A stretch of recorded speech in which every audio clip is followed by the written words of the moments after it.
Alyansının 26 may üçün elan etdiyi toplantı və hazırlıq prosesi siyasi qiymətləndirmələrin mövzusudur.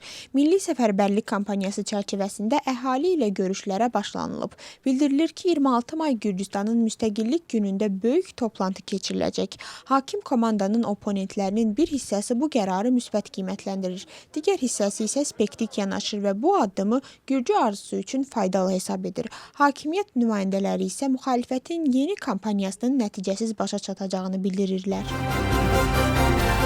ABŞ-Gürcüstan münasibətlərinin yenidən canlanıb canlanmayacağı siyasi qiymətləndirmələrin daha bir mövzusudur. Bu məsələ ABŞ dövlət katibi ilə Gürcüstanın baş naziri arasında telefon danışıqdan sonra aktuallaşıb. Müxalifət əmindir ki, söhbətdə İranda davam edən hərbi əməliyyat müzakirə olunub və daxili siyasi proseslərlə bağlı tənqidi mesajlar da verilib. Gürcü arzusu isə Marco Rubio'nun zəngini strateji tərəfdaşlığın bərpası baxımından ciddi addım və mühüm mesaj kimi qiymətləndirir. Miqrasiya Departamentinin əməkdaşları 103 xarici ölkə vətəndaşını Gürcüstandan deportasiya ediblər. Onların arasında Türkiyə, Hindistan, Misir, Rusiya, Türkmənistan, Bangladeş, Pakistan, Özbəkistan, Çin, Azərbaycan, Nigeriya, Bulqaristan, Qazaxıstan, Tacikistan, Qana, Kongo və Tayland vətəndaşları var. Onlar ölkədə qanunsuz şəkildə yaşayırdılar. Qüvvədə olan qanunvericiliyə uyğun olaraq deportasiya edilən şəxslərə ölkəyə giriş qadağası qoyulub. Tramvay xəttinin layihələşdirilməsi və tikintisi məqsədi ilə elan olunmuş tender başa çatıb. İştirak etmək istədiyini 4 şirkət bildirib. Qalib şirkət yaxın günlərdə müəyyənləşdiriləcək. Tramvay xətti Böyük Diqomidən başlayacaq və David Ağmaşenebeli xiyabanı, həmçinin Diqomi massivi vasitəsilə Didube metro stansiyasının ətraf ərazisində birləşəcək. Yaxın Şərqdə vəziyyət yenə də ağır olaraq qalır. İranda yerləşən Polad zavodu bombalanıb. İsrailin Beyruta endirdiyi zərbələr nəticəsində 7 nəfər həyatını itirib. Yaralananlar da var. Münaqişənin başlamasından bəri Livanda 1200-dən çox insan həlak olub. 1 milyondan çox insan isə məcburi köçkün vəziyyətinə düşüb. ABŞ və İsrailin hava hücumlarına cavab olaraq Tehran Fars körfəzi ölkələrini bombalamağı davam etdirir. Küveyt beynəlxalq hava limanına dron hücumundan sonra geniş miqyaslı yanğın baş verib. Fars körfəzi ölkələrinə yardım üçün Böyük Britaniya hərbi personal və hava hücumundan müdafiə sistemləri göndərir. Paralel olaraq İraq Daxili İşlər Nazirliyinin məlumatına görə Bağdadda Amerikalı qadın jurnalist qaçırılıb.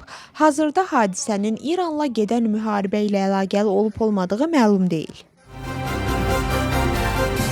Donald Trump bildirib ki, İrana qarşı müharibə 2 və ya 3 həftəyə başa çata bilər. O həmçinin qeyd edib ki, müharibənin əsas məqsədi Tehranın nüvə silahı hazırlamasının qarşısını almaq artıq əldə olunub. ABŞ prezidentinin sözlərinə görə Vaşinqton və Tehran arasında mümkün razılaşma da ola bilər, lakin İranın danışıqlar masasına qayıtması artıq həll edici əhəmiyyət daşımır. Donald Trump əlavə edib ki, İranda rejimin dəyişikliyi artıq baş verib. İsrailin baş naziri bildirir ki, İran rejimi heç vaxt olmadığı qədər zəif, İsrail isə heç vaxt olmadığı qədər güclüdür. Benyamin Netanyahunun sözlərinə görə İran rejimi tez ya geç çökəcək və İsrail-İran təhlükəsinə qarşı çıxmaq üçün regionun əhəmiyyətli ölkələri ilə yeni ittifaqlar yaradır. Netanyahu konkret ölkələrin adını çəkməyib, lakin bu barədə daha sonra ətraflı danışacağını bildirib. Onun sözlərinə görə Hizbullah artıq İsrail üçün strateji təhlükə hesab olunur.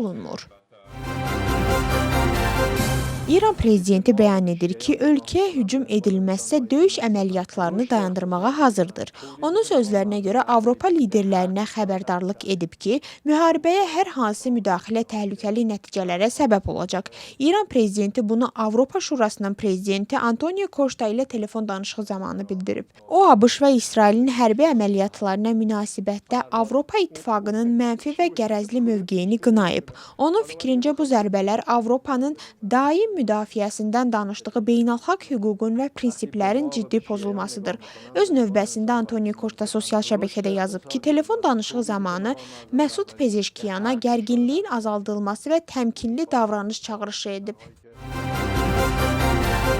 İranın Xarici İşlər naziri bildirir ki, ABŞ və İran bir-birinə mesajlar göndərir, lakin rəsmi danışıqlar aparmırlar. Abbas Araqçinin sözlərinə görə mesaj mübadiləsi həm birbaşa, həm də regiondakı tərəfdaşlar vasitəsilə həyata keçirilir.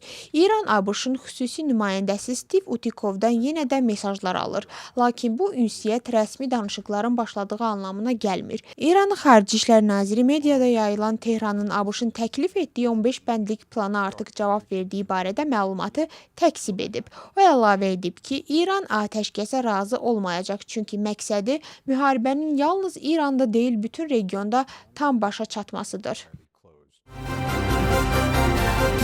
Vladimir Zelenski ABŞ-dan xahiş edir ki, Kiyevin Pasxa dövründə enerji infrastrukturuna hücumların müvəqqəti dayandırılması ilə bağlı təklifini Rusiyaya çatdırsın.